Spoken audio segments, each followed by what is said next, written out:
ವೀಕ್ಷಕರೇ, ಸ್ಯಾಂಡಲ್ವುಡ್ನ ನಟಿ ಸುಧಾ ರಾಣಿಯವರನ್ನ ಕರ್ನಾಟಕ ಸರ್ಕಾರ ಕೆಎಂಎಫ್ ನ ಹೊಸ ಬ್ರ್ಯಾಂಡ್ ಅಂಬಾಸಿಡರ್ ಅನ್ನಾಗಿ ಮಾಡಿದ್ದು ಸಾಮಾಜಿಕ ತಾಣಗಳಲ್ಲಿ ಮತ್ತು ನೆಟ್ಟಿಗರಲ್ಲಿ ಮಿಶ್ರ ಪ್ರತಿಕ್ರಿಯೆ ವ್ಯಕ್ತವಾಗಿದೆ ಅಂತಾನೆ ಹೇಳ್ಬೋದು.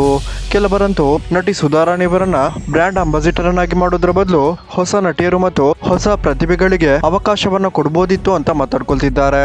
ಇನ್ನು ಕೆಲವರು ನಟಿ ಸುಧಾ ರಾಣಿಯವರು ಅಷ್ಟು ಕೋಟಿ ಹಣವನ್ನ ಪಡ್ಕೊಂಡಿದ್ದಾರೆ, ಇಷ್ಟು ಕೋಟಿ ಹಣವನ್ನ ಪಡ್ಕೊಂಡಿದ್ದಾರೆ ಅಂತ ಗಾಸಿಪ್ ಸುದ್ದಿಗಳನ್ನ ಕೂಡ ಹರಿಬಿಟ್ಟಿದ್ದಾರೆ.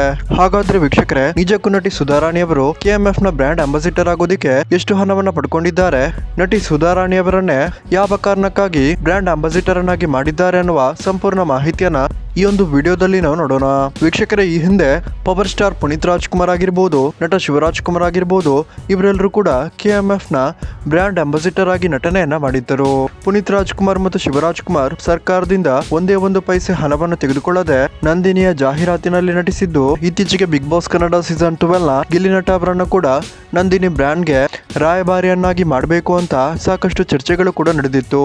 ಆದ್ರೆ ಕಾರಣಾಂತರಗಳಿಂದ ನಟಿ ಸುಧಾ ರಾಣಿಯವರನ್ನ ನಂದಿನಿಗೆ ಬ್ರ್ಯಾಂಡ್ ಅಂಬಾಸಿಡರ್ ಅನ್ನಾಗಿ ಮಾಡಿದ್ದು, ನಂದಿನಿಯ ಬ್ರ್ಯಾಂಡ್ ಅಂಬಾಸಿಡರ್ ಆಗೋದಕ್ಕೆ ಎಷ್ಟು ಹಣವನ್ನ ಪಡ್ಕೊಂಡಿದ್ದಾರೆ ಅಂತ ನೋಡೋದಾದ್ರೆ ವೀಕ್ಷಕರೇ, ಒಂದು ಮಾಹಿತಿಯ ಪ್ರಕಾರ ನಟಿ ಸುಧಾ ರಾಣಿಯವರು ಯಾವುದೇ ಹಣವನ್ನ ಸರ್ಕಾರದಿಂದ ತೆಗೆದುಕೊಳ್ತಿಲ್ಲ.